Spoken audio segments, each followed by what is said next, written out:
All right, guys. So we've got a very special episode for you, and it's to answer a question that we get a ton. How do I pick a puppy? How do I find a breeder? How do I do this process? I'm looking to get my first dog. I want to get a hunting dog, and I don't know how to go about it.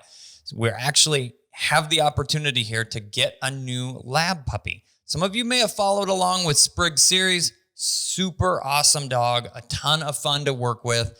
And now we're going to be actually moving into another lab puppy. This is kind of by popular demand, a lot of requests for doing another series and then taking that to the next level, if you will, with actual advanced work and hand signals and the whole 9 yards. In this situation, I've gotten the opportunity to work with Bob Owens at Lone Duck Outfitters. You may have seen him on our Yawa episode back earlier this year. Now, we're going to go through kind of a standard interviewing process where he's going to be asking me questions as a prospective buyer. I'm going to be asking him some questions that would be good questions for you to actually be asking the potential breeder that you're looking to work with. Guys, follow along and we will show you kind of what this process looks like. Now, for those of you that are just tuning into our channel for the first time, definitely hit that subscribe button. We would appreciate the subscription as well as turn notifications on so that you can follow along as we go from the process of getting on a litter to working this lab puppy all the way through advanced hand signals. We'll be doing as complete a process as we can. The goal is to kind of fill in some gaps where we missed with Sprig, as well as show you some really cool things about how to travel with a puppy, how to develop a young dog, and then more importantly, how to move from that young dog's development into an advanced handling process with a Labrador Retriever. All right, guys. So we've got Bob and Kevin on the phone here, and we're going to spend a little bit of time now talking about this new potential puppy that I'm going to get from these guys. The biggest thing here is we want to go over to be able to answer the question that you have asked us, which is how to pick the right puppy, how to find the right breeder, how do we go about this, and then what do I do when I found somebody to make sure that it's going to end up being the right dog for me. So I am getting, I said potential here just a minute ago, but I am getting a new lab puppy from Bob, and we're going to go through here just a few questions that I ask, and then he's going to drill me as a potential buyer here, just like he would anybody else that's asking him to get a dog. So to start off, Bob, how are you this evening? I'm wonderful, buddy. I'm so fired up to be doing this right now. Good deal. We can go into, after we get done with this, a little teaser on the direction that I'm hoping that this whole video extravaganza will go. But to start with, what kind of questions do you have for me? All right. So the number one question I ask people when they call me about buying a puppy is, what are your goals? My goals. So yeah, go for it. Okay. So I did a series here recently with a little puppy Sprig. I really enjoyed working with that dog. You may have seen one or two of those videos or seen some of them. And basically, I'm looking for another dog that has the ability to take to the next level. And he definitely did. I just didn't end up doing that with the timing and the schedule and everything else the way that worked. But this next dog, what I'm looking for is a dog that I can do hand signals with, advanced handling, and then potentially even, if everything works out right, run through some maybe AKC hunt tests or whatever that dog maybe has the potential to do. I'm looking for a little bit of everything that way. Absolutely. All right. So first of all, you are a puppy buyer, but if you were the average Joe calling me, I'd be like, man, this is the guy, right? That's what I want to hear. Now, the other caveat and thing that I like to hear is they want a family dog too. So I like to balance when I'm breeding. I like to balance the competition and hunting caliber with a family companion, a dog that's going to work well in the home. Well, that's good. So that is what our goal is. Now, our goals are important, and we do the best we can to pick the right parents and personalities and athleticism and intelligence and health clearances and really hone the idea of what those puppies could be like, but there's a lot that could go into that. Okay. So raising that puppy properly, developing that puppy properly, 0 to 8 weeks is important. So there's a lot of other factors that go into that. But my job as Bob, the breeder from Lone Duck, is to pick 2 parents and then look at those grandparents and great grandparents, but pick 2 parents that are dogs that I'd want to own, dogs that I want to compete with, dogs that I'd want to hunt with, dogs that I'd want playing with my nieces and nephews. Yeah, 100%. So to answer your question about your goals with this dog, the parents are, the father is a hunting retriever champion. Okay. And he's a master hunter. He's also competed in the Super Retriever Series. He's ran some field trials and hasn't placed, but he's competed. He's big, strong, athletic, not overly big like that old, like I had a 130-pound Labrador, but he's probably deal. 75, maybe 80 pounds. Big guy. Built really well. Built really, really well. Handsome fella. He's also a house dog. So when he's not competing, he's lounging on the couch, sleeping in the daughter's bed, the quintessential Labrador, totally chill in the house, totally enjoys the downtime. But then as soon as it's time to work, he's game. That's awesome. The mother, her name is Sam. Sam is easygoing, high retrieve drive, but also has that docile little girl, sweetheart, lean her head against you and just sweetheart. Yeah. Melt into you. Yeah, exactly. She just melts. You start to pet her and it's like, well, I guess we aren't doing anything else because all you want is a belly rub. So that's Sam. And she's competed at a very high level in the HRC game. That's where the HRCH comes from, Hunting Retriever Champion. Okay. She hasn't competed in AKC yet, but once these puppies are gone and we get her back in the groove, we will compete with AKC. Very cool. She's hunted in the flooded timber in Arkansas.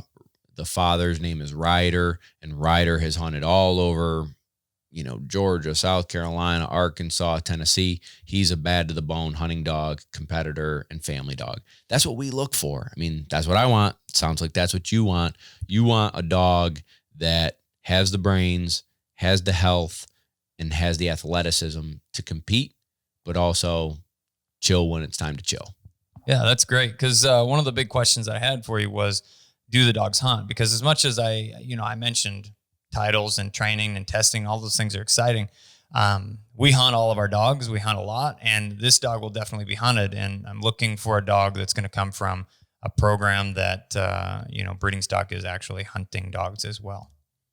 Absolutely. So one of those caveats that I know you have heard and I have heard is you get a dog from the newspaper that says like hunting dog Labrador Retriever. Mm-hmm. And it's like, oh yeah, my neighbor down the road has a purebred AKC papered Labrador and it hunts. And so does the dad. Well, how well do they hunt? Sure. Yeah, exactly.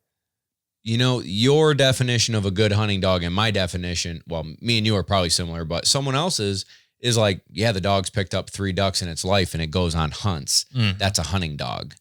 A dog that can comprehend challenging experiences, can endure colder temperatures and still have the will and drive and desire to retrieve, handle stress, handle overexcitement, and comprehend all this stuff that we throw at them during a hunt or a training or a competition. Can they handle that mentally, physically?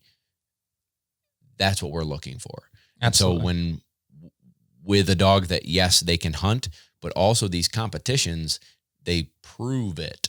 So these dogs have accomplished a high level in our hunt test game and have proven their ability to comprehend, have the intelligence, have teamwork, all that jazz. That's awesome. But yeah, they do hunt as well.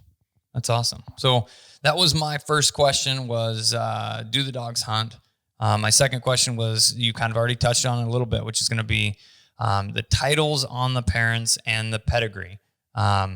not that titles mean everything. There are dogs out there that are hunting dogs, but being able to, put your money where your mouth is, I guess, in essence, it requires something to pass a lot of those tests, and showing a level of discipline and a level of cooperation, a level of handleability, different from a, more or less meat dog that may meet the goals. But I'm looking for a dog that's going to have that level of trainability, because I want to be able to do more than just have them fetch a few ducks a few days. Yeah, absolutely. So again, you kind of touched on it. Could you roll the dice and gamble and get that $300 Labrador or German Shorthaired pointer that hunts and it is the best dog I've ever owned? Yes. But when I do this, I like to stack the deck in my favor. 100%. And so by looking at pedigree, by looking at what the parents and grandparents and great-grandparents have accomplished, it tells you a lot about what those puppies' potential could be. Now, there may be one dud out of 10. Maybe not. But your likelihood of getting a well-structured, intelligent puppy that's a team player is a lot higher. So when you get that $300 puppy who's quote-unquote parents hunt, you're still rolling the dice. They also might like the couch and don't want to get out of bed at 5 a.m. when you've got to go duck hunt at, negative 10 degrees. All right. So the next question that I'm going to ask for you is, we've kind of gone over the fact that the dogs are, some of my big questions here are your goals with the breeding. You talked about that. You want to have a dog that is able to be a hunting dog and excel at that, as well as be a house dog and family companion. Those are two things I mentioned right off the bat, that my goals were to have this dog that's going to be able to do all the things, but I need a dog that's also livable, because we have multiple dogs here. I have a little boy. The dog will be raised in our house like all of our puppies are, and that is important. You've expressed your goals with the breeding. The next thing that I asked about was the titles on the parents and explaining the pedigrees and what that looks like. The next question that I have is, Sure. Do the dogs hunt? You covered those three. Those are going to be three big ones. Now that we've established we have a litter that is going to kind of fit what I'm looking for overall from a personality and ability standpoint, my next question for you is health clearances. Have you done health clearances on these parents? I don't want to get attached to something that ultimately is going to end up having issues or, problems. We don't want problems. And my question is, Absolutely. What health clearances have you done with the sire and the dam, or what have they had? Absolutely. So as far as labs are concerned, that is what I'm well versed in. I'm not savvy in some of the other breeds, but for these dogs, we look at hips, elbows, eyes, and there are certain genetic diseases that we can test for. Okay. One is called Exercise-Induced Collapse, EIC. Yeah. Exercise-Induced Collapse. Basically, the dog is running, working, hunting, training. Their core body temperature increases. All of a sudden, they go into a seizure. Wham! I wondered if it was seizure related, because I've never firsthand experienced that. I've always heard that dogs, I see EIC clear on posts and other things along those lines.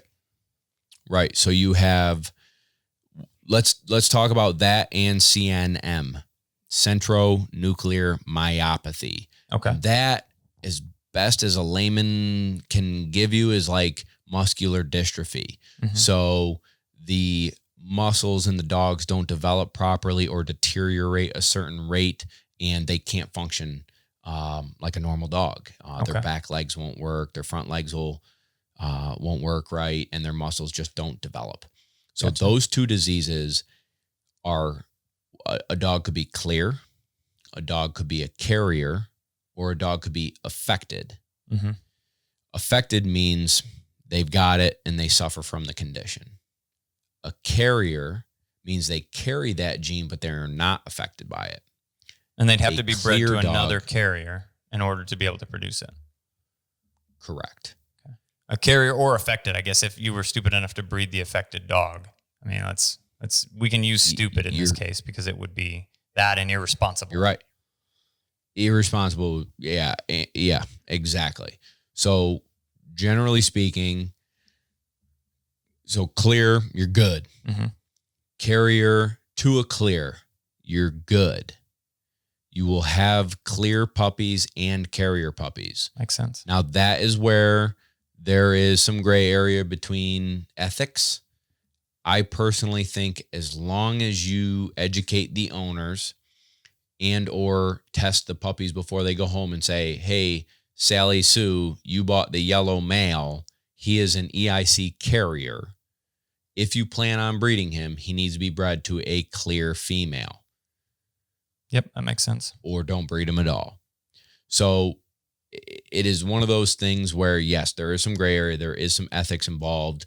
100% on our end, we want to make sure that we're breeding at a minimum carriers. I mean, we would never irresponsibly breed two dogs that carry and are affected by that gene. So for this specific litter, we bred two dogs that are clear of both of those genes. Oh, so there is 99.99% that these puppies are going to be clear of both of those genetic disorders. Sure. Now, I also err on the side of you should probably get them genetically tested, because who knows, weird things happen. That's how these diseases come about, a freak mutation, and all of a sudden puppy blue collar boy is the 1 in 100,000 chance, and you've got them and you accidentally breed them to a carrier and boom, you've got affected puppies. Yeah. Does that make sense, man? Yep. Nope, 100%. Yeah. There's always something that could potentially pop up. The testing is all to help prevent things. Right. Now, I will say this to people, and I, again, tell puppy owners, ethically, morally, everything I do and research and try is to better this breed. Now, can things happen? Sure. So, for instance, my first dog I bought 10, almost 11 years ago, his dad had excellent hips. His mom had good hips. He had hip dysplasia. Mm-hmm. It was a wild card situation. I got bad luck. Old Buck is the best hunting dog I've ever had. He'll go hands down as one of the dogs of a lifetime dog. But he had hip dysplasia.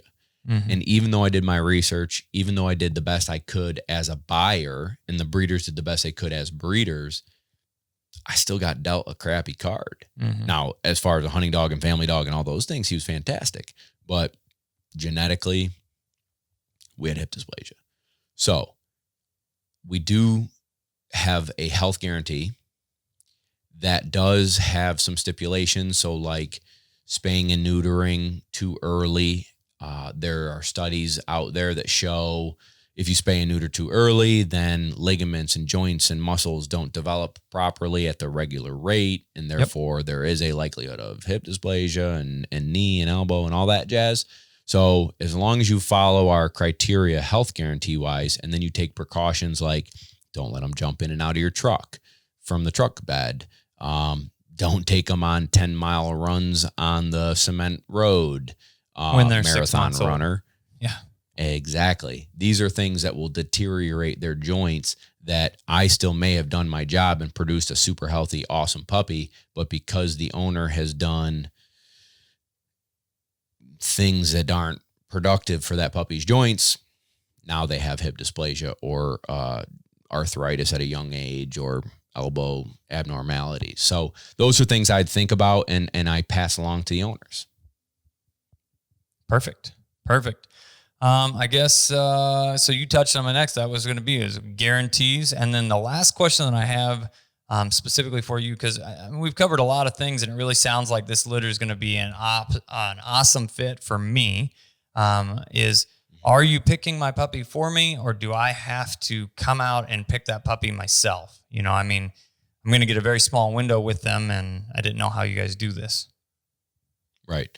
So how we do it, right now, this video is going to drop right now. I have a friend of mine that whelps these puppies for me. Mm-hmm. She went to a 6-month vet tech whelping breeding specialty school and is hands down one of the top whelping people in the country. The things she does with the puppies from day 0 to 8 weeks stimulates the puppies, socializes the puppies, creates a relationship with human and puppy. I mean, just awesome stuff that she does with our pups. And so that's awesome. From 6 weeks, yeah, she does a phenomenal job. 6 weeks to 8 weeks, every day she measures their body weight, right? So yellow collar, black boy, right? He's 7 pounds, 7.5 pounds. Well, at 6 weeks old, she starts making notes. Super outgoing, very bold. First one to climb out of the box. First one to, run around the yard. First one to pick up the pigeon. And just makes mental notes of who's the bully, who's the one that gets picked on, who's the one that is that even keel. And then there are different life stages from 6 weeks to 8 weeks is when that personality is really starting to develop. And you can start seeing, at 12 weeks, that shy one might become super outgoing, especially through socialization and raising them in the individual families' homes. But from the best of our ability with Celeste and myself, we start looking at these notes and saying, all right, Ethan really wants a competition dog, a dog that can run blinds and comprehend high-level training, as well as needs to be a house dog too. So we need to find that dog that's going to meet your needs, and we try and pair that with you. So to answer your question, no, you don't come and look at a pen full of puppies and say, boy, that green collar boy, he ran up to me first. I fell in love. Good. We say, Ethan, these are the 3 boys that fit your needs. I really think this one's the one. What do you think? And then 99.99% of the time, people agree with what we do because they're all cute. They're all super nice. They're all well socialized. It's just, Celeste and myself have evaluated them and we know what you're looking for. We want to guide you down that road. And a lot of times too, man, we still don't even let people have that 1 through 3 pick. It's just, you get blue boy, you get green boy, you get yellow boy. Because you're going to spend 10 minutes with that puppy and Celeste has spent 8 weeks with that puppy. Yeah. At that point, I'm going to have no idea. I could spend all afternoon with those puppies and not truly know what they are. So exactly. You don't know who was roughhousing all morning long and then needed a nap when you showed up. So he's sleeping, but really he was the most bad to the bone one. Yep. That's it. You never know. No, I love that. And that's a lot the way that we do it here with the Shorthairs. So we know the most about them and we make, recommendations like you're saying, these are the 2 that fit, or this is the 1 that fits, or this is the 3 that fit.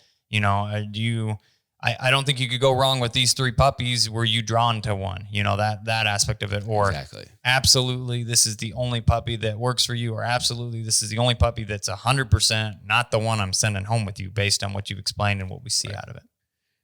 Now, the hard part with Shorthairs is they're all different. So you've got roan and liver and black, you got a lot of color game there. So they're like, but I've always dreamed of having this looking one. And you're like, yeah, but that one's the crazy one. You don't need that one. So that's a little different, but we do, we fight that same battle with boy versus girl and yellow, black, and chocolate. So sure. And I would assume that you even get some shade. I've seen the shades in there, right? You get the quote unquote fox red or the white labs that are coming out, all register yellow. And it's just a shade difference that people are trying to produce or cling to too.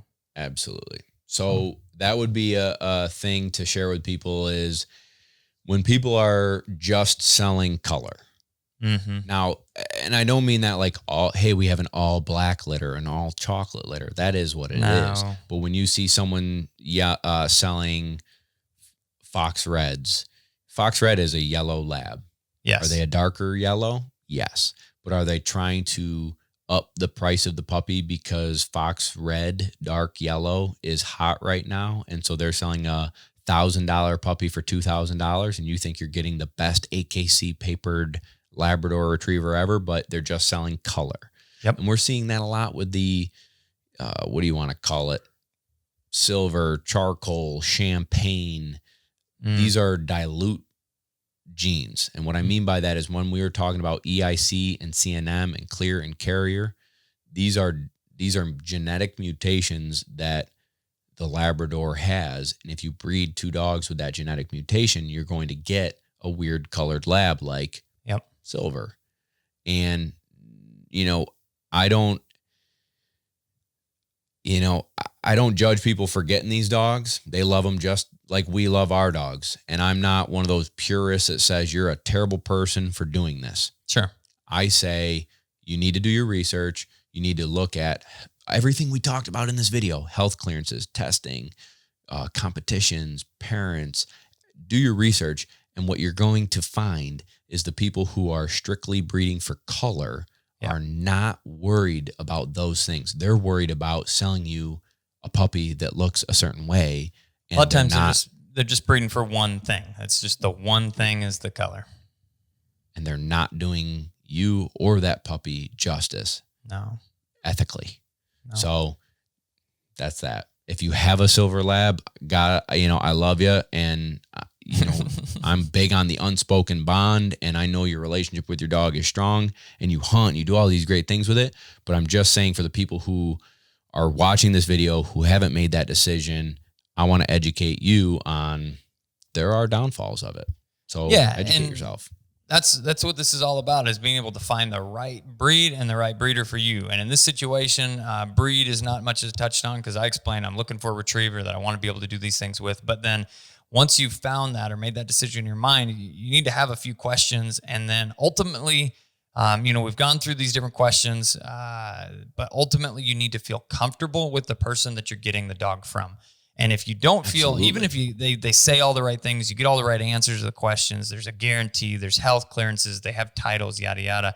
And you have this conversation and you go, I don't know. I don't get a warm fuzzy that I'm going to have a good relationship with Bob after I take this puppy home. I feel like, it's not the right fit. That's when you need to be able to move on and look for something else. But those would be all of the things that I'm going to ask, or I'm going to be looking for when I am trying to select the right dog for me. And that's what I would recommend that you guys actually be able to ask these questions to the breeder, the person that you're looking at getting a dog from.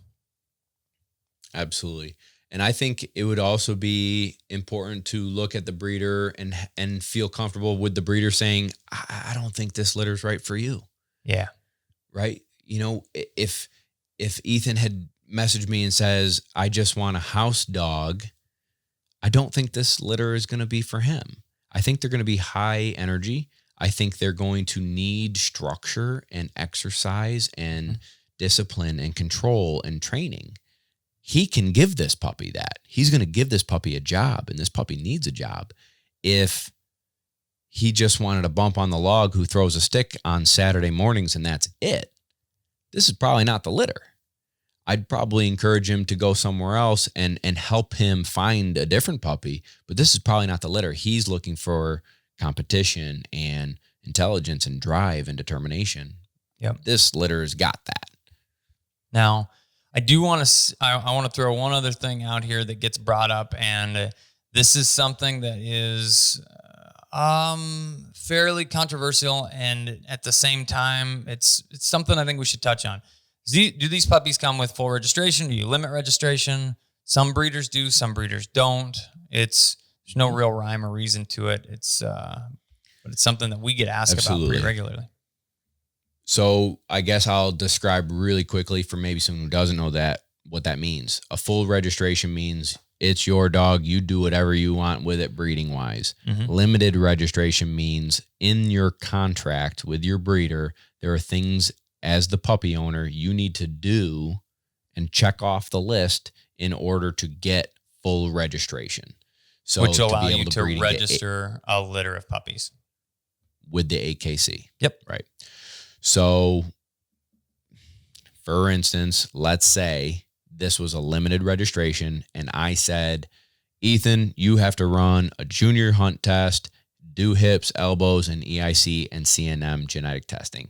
Yeah. Once you do those things, I will sign this little paper and you will have full registration. Yep. Well, then Ethan goes and breeds his dog and it has none of those things done. I can say, sorry, pal, you signed the contract. I'm not giving you full registration. All the puppies that he just bred are not going to be AKC registered. Okay. So what that does for people is it gives the breeder a little bit of a leg up to make sure people who are buying their puppies are breeding ethically. Yep. Now, for me, in the lab world, it's pretty rare to find people who will do limited registration. So it's very common to do full. Mm-hmm. So what I've done is I do full registration. Mm-hmm. So you have free reign. But then in my puppy packet and in my health guarantee and the contract we sign is a list of things on how to do it responsibly. So even though I'm giving you full registration, I'm teaching you, showing you, and asking you to do it this, and this. So you still have the right to do it, but I want you to do it educated and understand consequences of not doing it that way. So that's what these puppies, the puppy you're going to have is going to have full registration, and I will educate you on what you need to do to breed responsibly. Perfect. Well, breeding is definitely not at all a goal. Maybe potentially if you say, hey, this dog fits something that I'm looking for and it can work for you down the road, cool.